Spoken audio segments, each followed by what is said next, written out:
Thank you, Debbie and Whitney. When I was in college and seminary, I worked for BB&T and worked in branches in Charlotte and in Raleigh, mostly in Charlotte. The branch in Charlotte, I know some of you are seeing the sign now, you're like, man, this is my favorite sermon ever.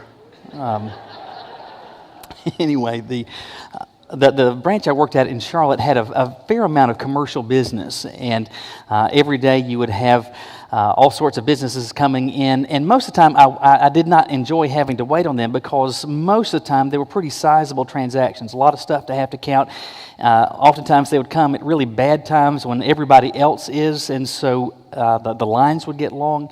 And one of those that would come in every day, though, was a local Krispy Kreme, and their deposits were typically fairly large in terms of cash. It would take you a while to kind of get through them, but I was not frustrated by Krispy Kreme like I was some of the others, because when Krispy Kreme would come in, I would say typically between 3 days and maybe even 5 days a week, they would come in not only with their deposits, but they would come with gifts. Glazed gifts, chocolate-covered gifts, cream-filled gifts, custard-filled gifts, all sorts of lovely, wonderful, and delicious gifts. And so I would be glad to see them come in. And honestly, I don't know why I didn't get tired of them, but I mean, every time they would bring them in, I think to myself, probably shouldn't eat those. But then all of a sudden, me and everybody else, we're circling like buzzards over these donuts. And sometimes, though, in fact, at least half of the time, they would come in not with flavors, but they would just come in with Krispy Kreme hot glazed donuts. And I think Dunkin' Donuts makes a good donut. There's a stack of other places that make a good donut, but it's really tough to beat a Krispy Kreme hot glazed donut. They're just delicious. And you know how they work? When you first get that initial bite, you think, I could probably eat 1,000 of these, right? Because it's like they just kind of disappear. And so initially I would think, I can eat 1,000 of these, but then I would stop at around 2 or 3. And why is that? Because Krispy Kreme donuts are not only magical in the sense that they're delicious, they're magical in that a donut that is this big, when it's hot, can turn into essentially a hot air balloon, right? So by the time you've eaten 3, you're like, ugh.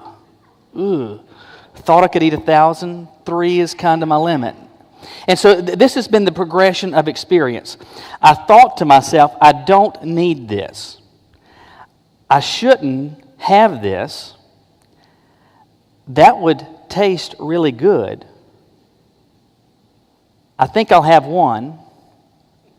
I think I'll stop at 3. I feel really miserable.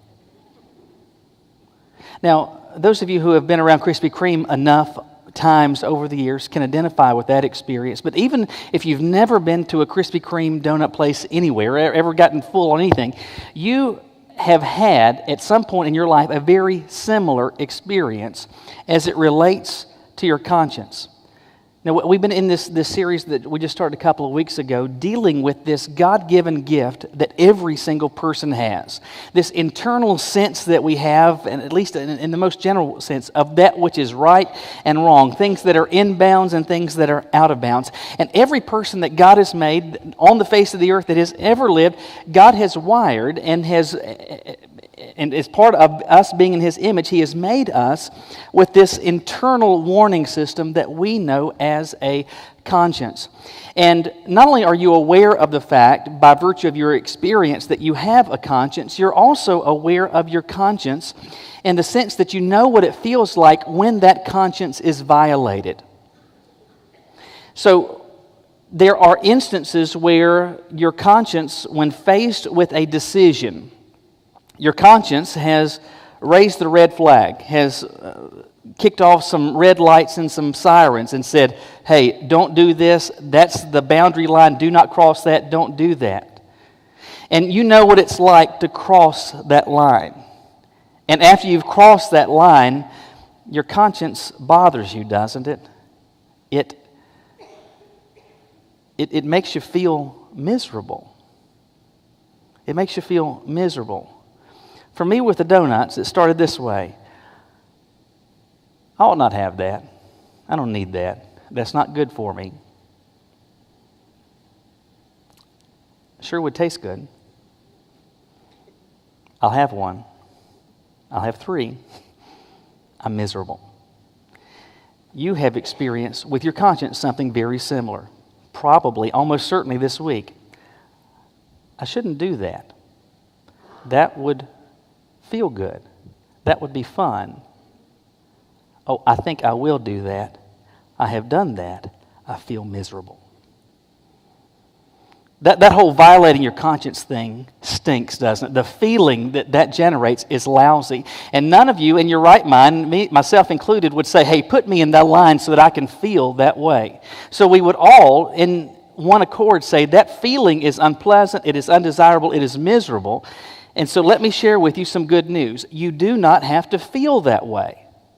The God who has wired you with a conscience, who has wired you with a conscience that will cause you to feel lousy and to feel miserable when that conscience is violated, has made it possible so that you don't have to feel that way. Well, how can that happen? Look with me in your Bibles to 1 Corinthians chapter 10. 1 Corinthians chapter 10. And we're going to look at one verse of Scripture this morning.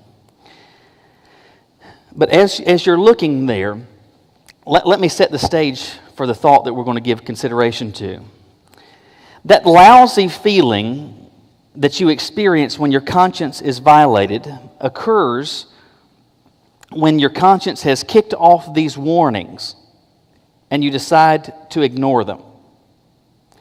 Now, I don't have time to fully unpack this. If you've got a pen or pencil, you can jot this down. But in Romans chapter 14 and in 1 Corinthians chapter 8, there are two principles related to the conscience that Paul communicates. And the first is this: you should obey your conscience always. You should obey your conscience always. And going against your conscience when you think it's warning you correctly is always sin, even if the act in and of itself otherwise might not have been sinful. The reason that is because the intention is to do that which you believe to be wrong. So obey your conscience, and not obeying your conscience is sin. Always obey your conscience. Disobeying your conscience is sin. All right, so we have those principles. Before your conscience ever gets violated, there is going to be a moment when internally you are weighing the prospect of doing something, of saying something, of ingesting something, of participating in something. And your conscience is sending these warning bells and whistles and sirens off. And in that moment, that can be sometimes just a split second or two, or sometimes it can be minutes, sometimes it can be hours, days, months, or even years. In that moment, you are going to have to make a decision as to what it is that you are going to do. And that moment when you are weighing that decision, we know it as what? As temptation. As temptation. Before we ever cross the line, before we ever violate our conscience, we are tempted to break the rules. So in short, let me just tell you where we're going to wind up, which is this.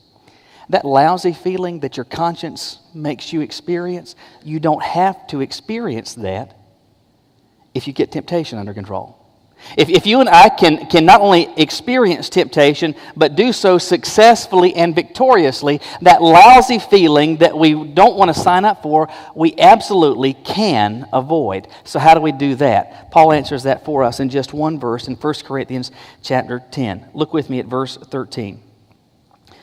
Paul says this: "No temptation has come upon you except what is common to humanity.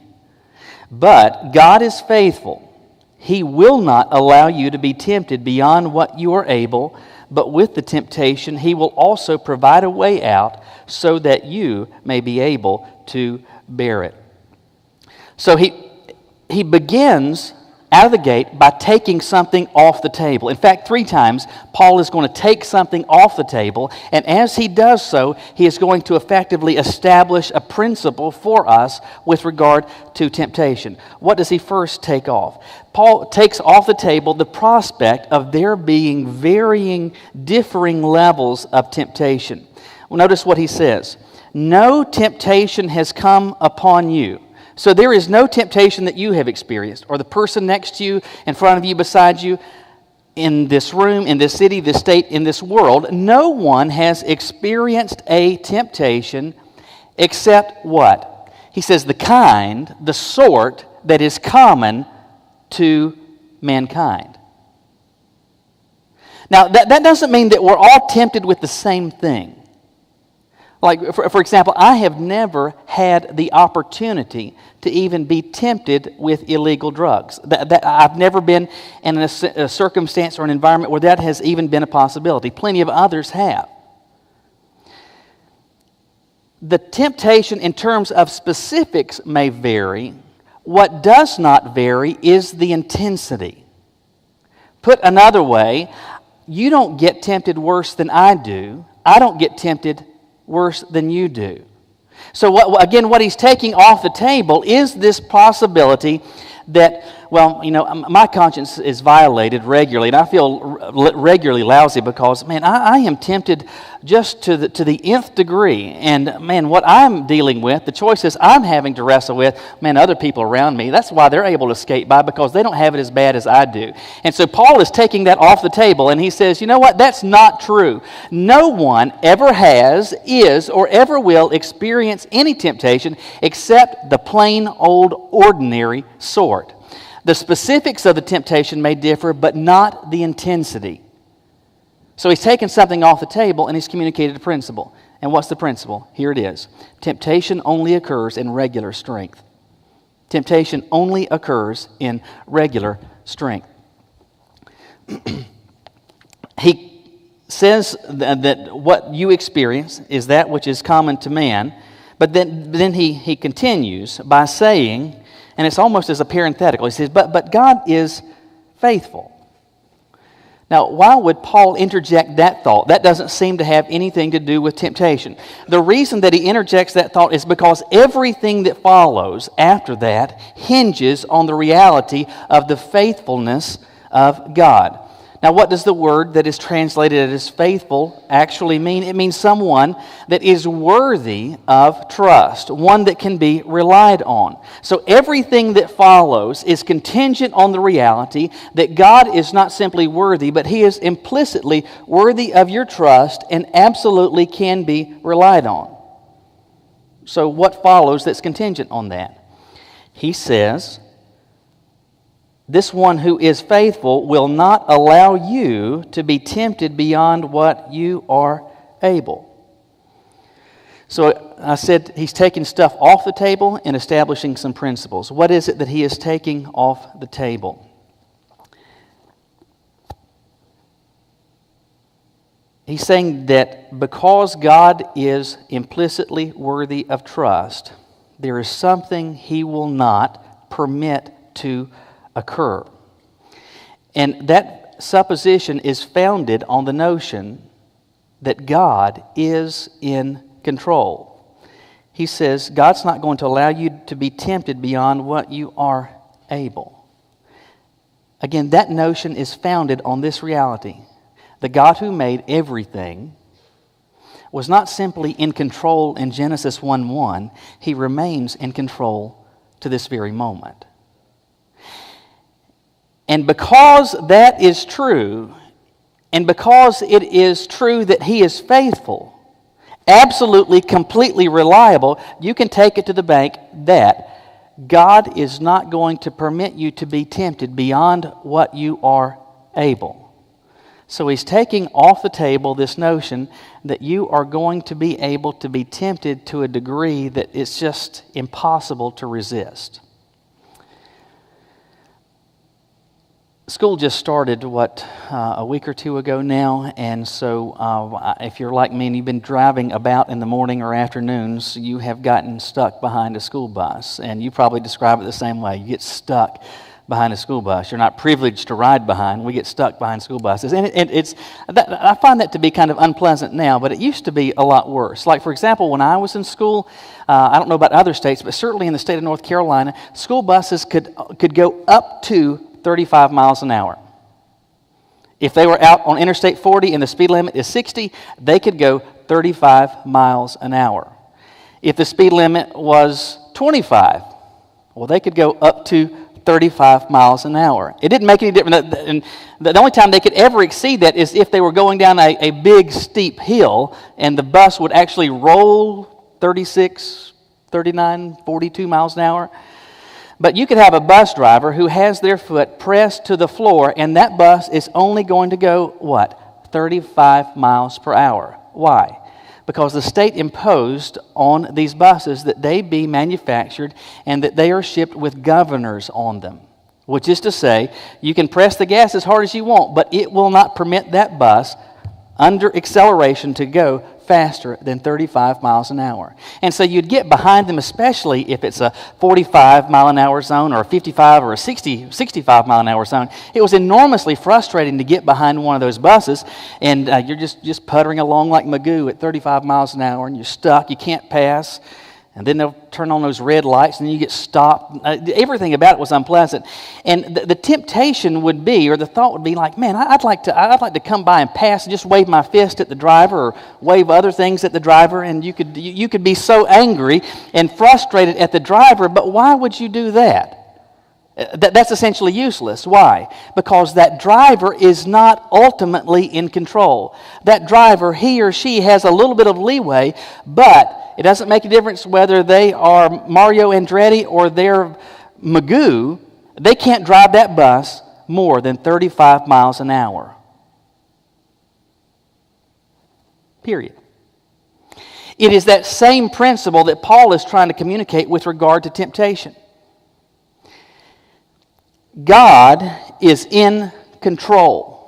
And because God is in control, not of just a few things, but that He has never relinquished His sovereignty over His creation, God is ensuring that as you experience, as I experience temptation, it is going to be always of the sort that falls beneath a certain threshold.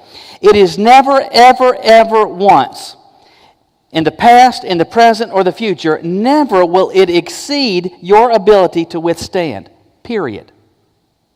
And it doesn't mean that you're able to withstand this with God's help, with some sort of supernatural dispensation. It doesn't mean that. It means exactly what it says. That God, who is faithful, who is in control, is not going to allow you, is not going to permit you to experience temptation that's beyond or exceeding your ability to withstand. And that's contingent on what? The faithfulness of God. Now, if God ceases to be faithful, if He ceases to be reliable, if He ceases to be who He is, well, then all bets are off. And candidly, at that point, we've got a lot more to worry about than temptation, right? But so long as God is, He is faithful, and you can take it to the bank, temptation is going to occur only in regular strength.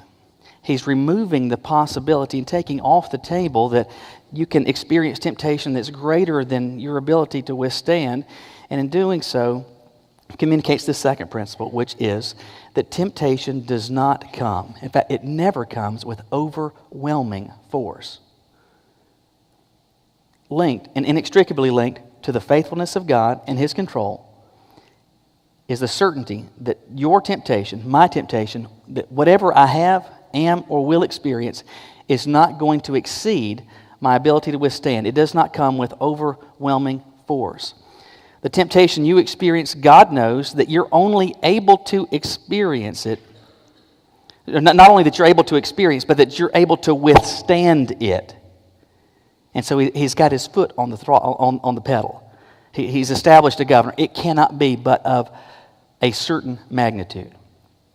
So you take these two principles together, that temptation does not occur with overwhelming force, that it only occurs with regular strength. We do well to pause and step back and say this: why in the world would God impose such limitations? Why would God impose such measured restrictions? Why didn't God just say, well, Michael gets it really bad and you get it double really bad. Somebody else gets it triple dog really bad. Why did God impose these limitations? because of this reality, accountability hangs in the balance. Accountability hangs in the balance. What do I mean by that? Yesterday, I had taken Peter with me to the store, and Peter is our youngest. He's 2.5, and Peter likes going to the store. He really does. And his new thing is this. He likes, if you're going to put items in the shopping cart, he wants you to hand those items to him so that he can then put it in the cart. Now, oftentimes that means that he's kind of like reaching over his head and dropping it in, so you have to kind of be careful what you give to him. The other thing you have to be careful about with him is this. He just kind of randomly puts stuff in the cart. So like yesterday, there were some light bulbs, there was a night light, there was some other, I don't know, he just randomly used, so you have to pay attention to what he's doing. But if I am putting something in there, he wants me to hand it to him so that then we can, he can put it in the buggy. Yesterday, one of the things that I needed to get was some more dog food for our dog flower pot. And so I'd gotten this bag off the shelf. I'm getting ready to put it in, and Peter raises his hands for me to give this to him. Now, our dog is small. It's not some 50-pound bag of Old Roy or something like that. It's a smaller bag for our dog. But I think it was, 6 or 8 pounds is whatever it was. And so Peter wants me to give this to him so he can put it in the buggy. And so I hand it to Peter, and he's getting it up like this. And I'm not sure what he says because we don't understand anything he says. But anyway, finally I said this. I said, Pete, you want me to help you with that, buddy? Uh-huh. And so then I set it in the cart. Now, when that occurred, did I fuss at him and say, Peter, what's the matter with you? You little sissy, can't you put dog food in the cart? Did I say that to him? No, because he's 2.5. I mean, he could hold that up, but he just couldn't get all that over his head to get it into the shopping cart. It exceeded his ability. That's why I'm not frustrated with him. That's why I didn't fuss at him. Now, he got fussed at this morning because he decided he wanted to take his breakfast into the den, and we said, you will sit at that table. And he decided he was going to sit in the floor. And then a few minutes later, he had a little bit of trouble sitting. Why? Because he has the ability to sit in that chair. I hold him to account for that which he is able to do.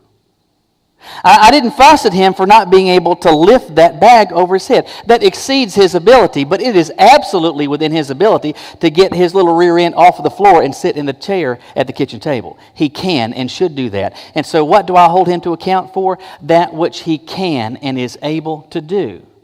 Listen, if God did not restrict the intensity, if he did not control the scale and the scope and the fervency of the temptation that you and I experience, understand this, it would be unjust of him to ever hold us accountable. If every temptation or some of the temptation that I or you or anybody else has experienced, if it's just too great, if it's just overwhelming, if it was just unbearable, if it was just in the red, over the top, off the charts, beyond what I could bear, beyond what any reasonable person could bear, if it was of that sort, it would be unjust of God to hold me to account for violating the standard. It would be unjust of him to hold me to call me to task and for me to stand in judgment for violating standards that it's just impossible for me to withstand the temptation to violate them. Why does God say it's going to occur in regular strength? Why does God ensure that the temptation that you have is such that you're able to bear it? Because he's going to hold you to account. You decide, you know what, it doesn't really matter. Oh, it's just this one time, or man, I would really like to. This would be fun. That would feel good, whatever. As your conscience is sending off those warning bells and the sirens are going off and the lights are flashing, God is calling you to heed what your conscience is saying, to heed those warnings, to pay attention to them, knowing that you don't have to lose, that you don't have to succumb, that you don't have to yield. And because of that reality, he wants you to know when you do, you will answer to him. Why does he impose these limitations? Because accountability hangs in the balance. But there's one final thing that Paul says about temptation that thankfully is not just okay, it is really, really good news. Not only is it that God has his hand on the throttle, controlling the intensity and limiting the intensity of temptation, but he says this: God, with the temptation, will provide a way out so that you may be able to bear it. Third time, he's taking something off the table. What's he taking off the table? The prospect that you and I will experience unbearable temptation. The possibility that it's always going to be a lose-lose every time I experience temptation. He's taking that off the table. And in doing so, he's communicating a principle, which is this: temptation never occurs in isolation. Temptation never occurs in isolation. What do I mean by that? I mean that temptation always comes as a set. It always comes as a set. Notice what he says. With the temptation, as it comes, God will do something. He provides a way out. So what's he saying? Every single time that you have experienced, that I have, that you will in the future experience, every time a temptation does, or will occur, it never occurs by itself. It always comes with something else, and the something else is an exit door. We really, at our house, like pizza, and our favorite is Papa John's, but Papa John's costs more than some others, and so we've had a fair amount of Little Caesars pizza as well. And when I was little, though, in our family, we would always get Little Caesars. That was like the only pizza I kind of knew for the longest time growing up. And some of you my age or older, this will take you back. But you remember the old Little Caesars commercials? In fact, do you remember how Little Caesars used to come? You would get your pizza, but you never got just a pizza. You always got two pizzas, right? You remember there was this big, long rectangle cardboard thing. You'd have pizza on this side, pizza on the left, and it'd be like in a big paper envelope that they would staple. And I don't know if you remember the commercials, but they were advertising that you would always get another pizza. And in fact, I remember one commercial where you had a Boy Scout troop that has gone in to buy some pizzas at Little Caesars. And so they said, well, we would like 4 pizzas. And the cashier says, well, then you will get 8 pizzas. And the scout leader standing there with his change purse, and he said, then we will pay for 8 pizzas. And they said, then you will get 16 pizzas. Well, then we will pay for 16 pieces. You will get 32 pizzas. And so, like, by the time the commercial's over, they're like, we will pay for 1,642 pizzas. In fact, it was then that little cartoon of the Little Caesar, you would hear this: pizza, pizza. Why? Because you didn't just get a pizza, you always got 2 pizzas. Pizza, pizza. In a much more theological way, Paul is saying pizza, pizza. But he's not talking about pizza, he's talking about temptation. And it's when temptation comes, an exit door comes. Is temptation exit? Is temptation door? Every time you experience temptation, it will come. It always comes. It always has. It always will come with an exit door. How do we know that? Because, again, everything that follows is contingent on that statement. What is the statement? God who is faithful. The one who is absolutely, implicitly, and completely worthy of trust, the one who is always and completely and implicitly reliable and dependable, has said, I've got my foot on the throttle. Temptation is only going to be experienced at regular strength. What you get is the same as the person across the sanctuary, same as the person on the platform. It's all of the same intensity. The specifics may differ, but the intensity remains the same. And every time that occurs, because God is faithful, He is ensuring that there will always, always, always, always be an exit door. Why? So that you might be able to bear it. What I want you to understand is that the God who calls you into relationship with Him wants you to have a relationship with Him that is marked by success, that is marked by growth, that is marked by an upward trajectory where we are becoming more and more and more like Him. God does not want to see you sputter and fail. He doesn't want to see you succumb to temptation and fall into the pit of sin. And so He has done everything to make it possible so that you don't have to. Not only does He want us to experience success over temptation, one of the wonderful byproducts is this. You don't have that miserable feeling. Why in the world did I do that? Look at the mess I have made. How in the world did that happen? I am so miserable. What I'm telling you, I hope you realize, is really, really, really good news. Those feelings I just described, you don't have to experience them. So how do you bypass them? You use what God has made available to you and you and you and you and you, to every single one of us. The question is, are you going to take Him up on His offer? Will you bow your heads with me?